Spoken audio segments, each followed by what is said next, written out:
দাঁড়া বাবু, 5টা মিনিট বস, আমি এক্ষুনি আসছি। রান্নাঘর থেকে প্রায় চিৎকার করে বললেন রঞ্জনা।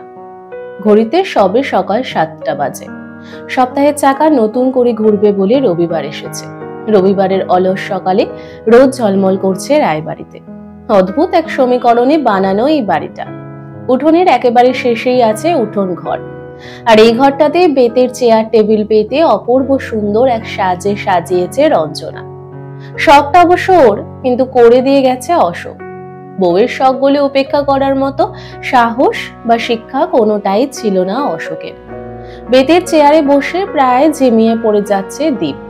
প্রতিদিনই তো সকাল 6টার মধ্যে ঘুম থেকে উঠে পড়েও, তারপর দোকান বাজার সেরে স্নান করে খেয়ে 8:50 শান্তিপুর লোকালটা ধরতে পারলে ঠিক সময় মতো আঙুলটা ঠেকাতে পারে অফিসের বায়োমেট্রিক যন্ত্রটায়। কিন্তু তাই বলে রবিবারও? এই দিনটাতে যদি একটু বেশি সময় ঘুমোতে পারত। সারা সপ্তাহের শক্তি সঞ্চয় করার দিন বলতে এই রবিবার। এই দিনটাতেও যদি মা ফোন করে ডাকতে থাকে সকালবেলা, কিরে ঘুম ভাঙেনি এখনো? 6:10 হয়ে গেল তো। কাল ওয়েব সিরিজটা শেষ করে ঘুমোতে একটু বেশি রাত হয়ে গেছে। শনিবারটাই তো একমাত্র রাত যে রাতে বসে নতুন বউয়ের সাথে টুকটাক গল্প, গান শোনা কিংবা ওয়েব সিরিজ দেখা হয়। না হলে নতুন বউই বা ছেড়ে দেবে কেন?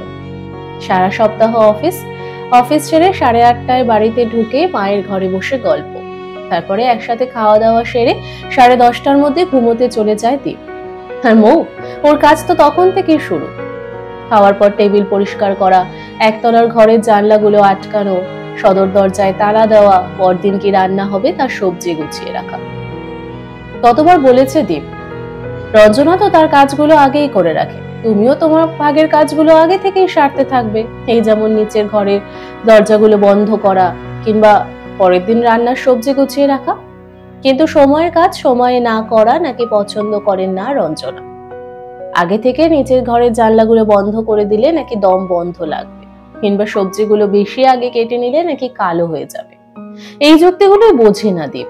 11টায় না কেটে 9টায় কাটবে, তাতে ক্ষতি কি?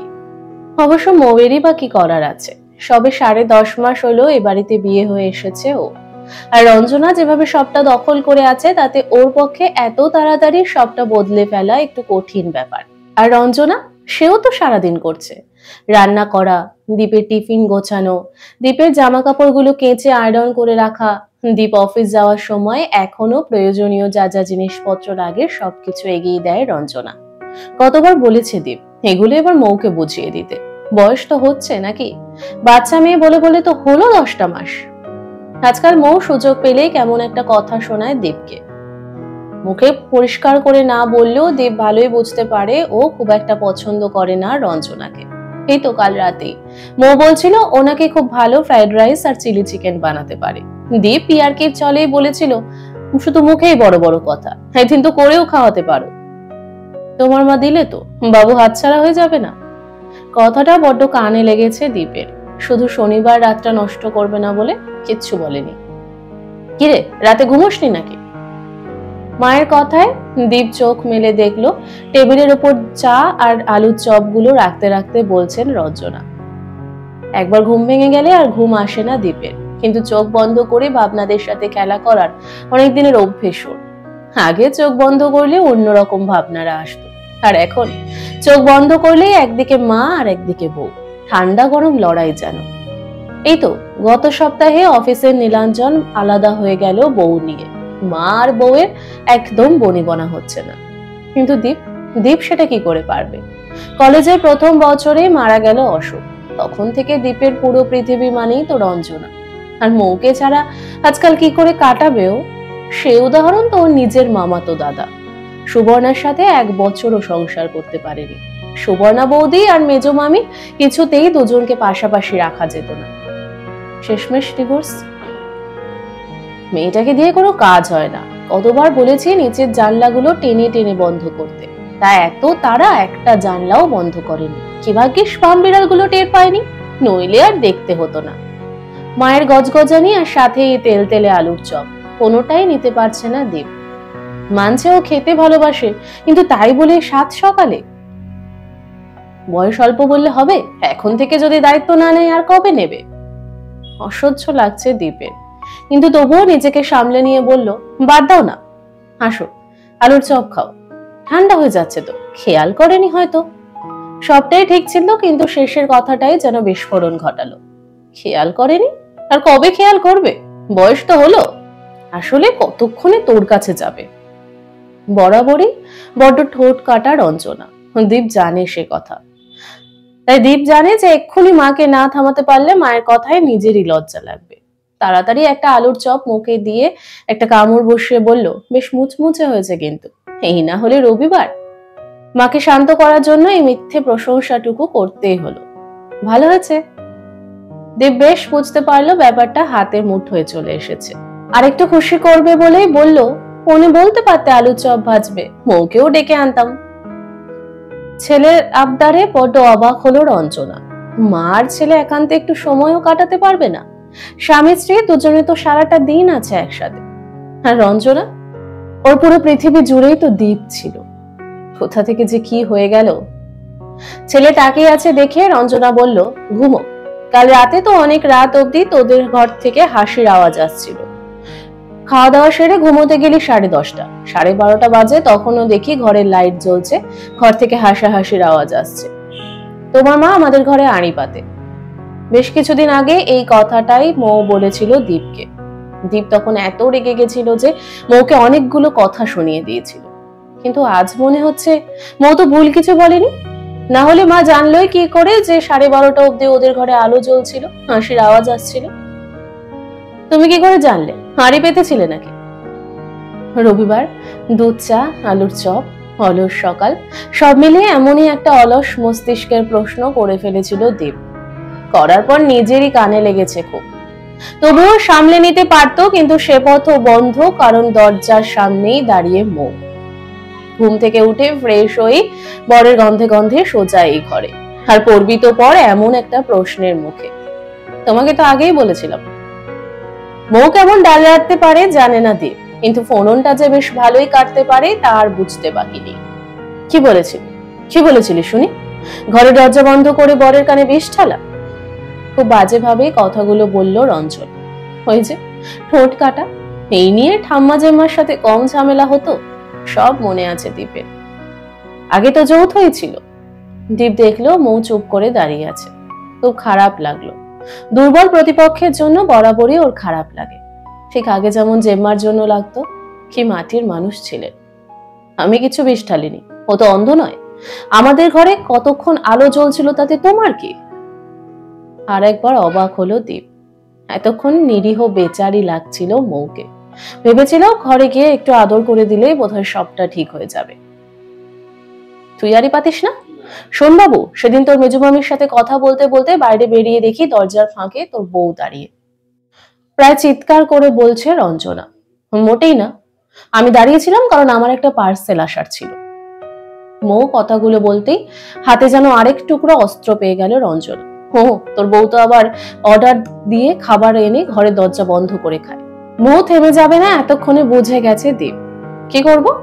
ওই তো রান্না, তেল নেই, ঝাল নেই, মশলা নেই, ওইটুকু মাছের পিস। আমি তো আর না খাওয়া ঘর থেকে আসিনি। কি বলছে এসব মৌ?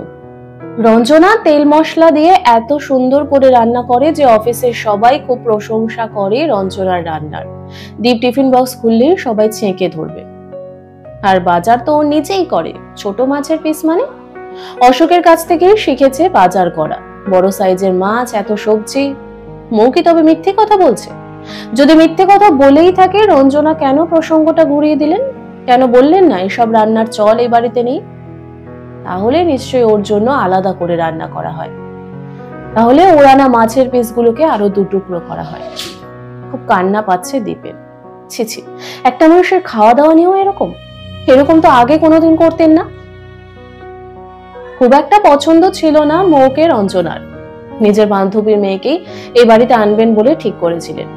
কিন্তু সব ইচ্ছে যে মায়ের অনুযায়ী হবে, সে কথা ভাবাটাও অন্যায়। অথচ দীপ কত আগলে রাখে রঞ্জনাকে। অফিস থেকে ফিরেই সোজা মায়ের ঘরে, যাতে মায়ের একা না লাগে। ভাবনার ফাঁকে দীপ শুনতে পেল মৌ চিৎকার করে কথা বলছে। আর রঞ্জনা, সে তো আরেক কাঠি ওপরে।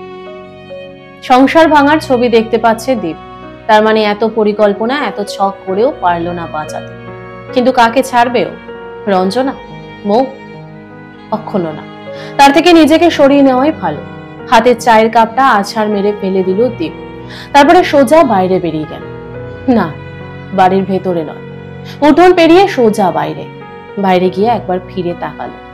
মস্ত 3 তলা বাড়ি, সামনে উঠোন, একদিকে বাগান, একদিকে গ্যারেজ, আর তারই ফাঁকে দাঁড়িয়ে হাত নাড়ছে রঞ্জনা। অশোককেও যেন দেখতে পেল, আর ওদের মাঝেই দাঁড়িয়ে মৌ। চোখ থেকে জল গড়িয়ে পড়ছে দীপে। এক্ষুনি তাড়াতাড়ি পা না চালালে ওরা বেরিয়ে আসবে, বেরিয়ে এসে ধরে ফেলবে দীপকে। তারপর জোর করে টেনে নিয়ে যাবে বাড়িতে। আবার 2 দিন ঠিক থাকবে, 3 দিনের দিন সেই একই অশান্তি। কিরে বাবু, তুই চুপ করে আছিস কেন? বল, বউকে কিছু বল। চায়ের কাপটা হাতে নিয়ে দীপ যেন অলিক কল্পনায় ভেসেছিল। অশোক মারা যাওয়ার আগে বলে গেছিল দীপকে, মনে আছে দীপের, যতই ঘাত প্রতিঘাত আসুক না কেন, নিজের প্রাণের সাথে, নিজের আত্মার সাথে যেন কোনো রকম অবিচার না করা হয়। আর সত্যিই তো, দীপ কেন সরে যাবে? দীপ সরে গেলে এরা তো আরো সুযোগ পাবে। কথা বলবে কি করে? 10 মাস পেটে ধরেছি, ভুলে গেলি 10 মাসের মোহে। রঞ্জনার কথায় ঝনঝনিয়ে উঠল মুখ। বিয়ে না দিলেই তো পারতে। কথা শেষ হওয়ার আগে চায়ের কাপটা সত্যি সত্যি হাত থেকে আছাড় মেরে ফেলে দিল দীপ। চুপ করবে তোমরা? ভুলে যেও না মা, এটা একটা আদর্শবাদী শিক্ষক অশোক রায়ের বাড়ি। এই বাড়ি থেকে এমন আওয়াজ আসা আমার জন্য সত্যিই লজ্জা। আর তোমরা যদি ভেবে থাকো তোমাদের কথা শুনে আমি বউ বা মায়ের মধ্যে কোনো একজনকে বেছে নেব, তাহলে সেটা ভুল ভাবছো। আমি এক্ষুনি ওপরে গিয়ে মেল দিচ্ছি, আমি পুনেতে বদলিটা নিতে চাই। ওরা অনেকদিন ধরেই দেবে বলছিল, আমিই নিচ্ছিলাম না। মা বউ দুজনেই তো আমার, কাকে ছাড়বো? অস্থির হয়ে পড়েছে রঞ্জনা। মৌ বুঝতে পারছে না কি করবে। যা, ওপরে গিয়ে আটকা ওকে, অনেকদিন ধরেই বদলির কথা বলছিল। হাঁপাতে হাঁপাতে বললেন রঞ্জনা। মৌ বুঝতে পারছে না কি করবে। ও ছাড়া এই বাড়িটা যে আর বাড়ি থাকবে না। মৌ দৌড়ে আসতে গিয়েও আবার থমকে দাঁড়ালো। তারপর ঘুরে গিয়ে রঞ্জনার হাঁটুর সামনে বসে বলল, মা। রঞ্জনা ফিরে তাকালো। মেয়েটা মা বলে ডাকে ঠিকই, কিন্তু ডাকটা কেমন যেন অগোছালো, আজ যেন কেমন ভেতর থেকে ডাকে। না তাকে পারল না রঞ্জনা।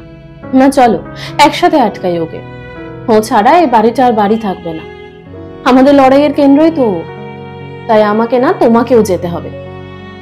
মৌয়ের কথায় কেঁদে ফেললেন রঞ্জনা। ও যে আমার বড় আদরের ধন, ও লড়াইয়ের কেন্দ্র হতে যাবে কেন?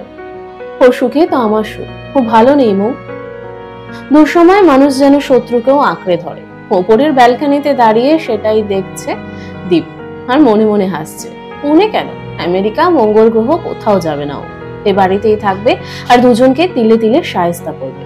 এই এখন মাকে নিয়ে যাবে পুজো দিতে। অনেকদিন ধরেই বলছিল মা যাওয়ার কথা। ওখানে গিয়ে এই মহিলাকে বোঝাতে হবে মা মাই হয়, তাই অন্য কারোর সাথে প্রতিযোগিতায় নামার দরকার নেই। তারপর দুপুরের শোতে মৌকে নিয়ে যাবে সিনেমা দেখতে। সেখানে গিয়ে ওকে বোঝাতে হবে স্ত্রীর জায়গাটা সম্পূর্ণ আলাদা, অন্য কারোর সাথে প্রতিযোগিতায় নামার একদমই দরকার নেই। অভাব অভিযোগ বলতে হবে বরকে, তবে ঝগড়াতে নয়, আদরে আবদারে। এতে কাজ হলো কিনা দেখার জন্য দুজনকে নিয়ে রাত্রে যাবে ডিনারে। ওখানে যদি আবার কোনো অসংলগ্ন কিছু দেখে, আবার নতুন পরিকল্পনা। কিন্তু কিছুতেই পাত্তা দেওয়া যাবে না এদের। দীপ দেখলো মৌ সিঁড়ি দিয়ে উপরে উঠে আসছে, আর ওর হাত ধরে উঠে আসছে রঞ্জনা। জিভ দুটো যেন বেরিয়ে আসছে হাঁপাতে হাঁপাতে। বেজায় বিপাকে পড়েছে। মনে মনে খুব হাসি পাচ্ছে দীপের। ফোনটা কানে নিয়ে ফোন করার ভান করে দীপ বলল, না না, রাঁচি নয়, রাঁচি অনেক কাছে হয়ে যাচ্ছে, আপনারা পুনেতেই ব্যবস্থা করুন, আমি ওখানেই যাব। বাবু দাঁড়া। দীপ দাঁড়াও, এত তাড়াতাড়ি সিদ্ধান্ত নিও না, আর 2 দিন দেখে নাও। প্রায় কাঁদতে লেগেছে রঞ্জনা আর মৌ। দীপ ফোনে কথা বলার ভান করেই যাচ্ছে। রবিবার, রবিবার সমস্ত ব্যস্ত মানুষদের জন্য একটা সুন্দর দিন, একটা শখের দিন। তাই এই দিনটিতে বাড়িতেও রান্না করতে দেয় না দীপ। কত ভাবে দীপ এদের কথা, আর এরা দেখো ভাববে, এবার থেকে ভাববে। ভাবনার ফাঁকেই দীপ দেখলো মা আর বউ দুজনেই ঝাঁপিয়ে এসে পড়লো দীপের বুকে। দুজন দুপাশে, একজনের হাত আরেকজনের উপরে। এটাই তো চেয়েছিল দীপ, আর তার জন্য রবিবারটা যদি কঠিন হয় তাতেও ক্ষতি নেই।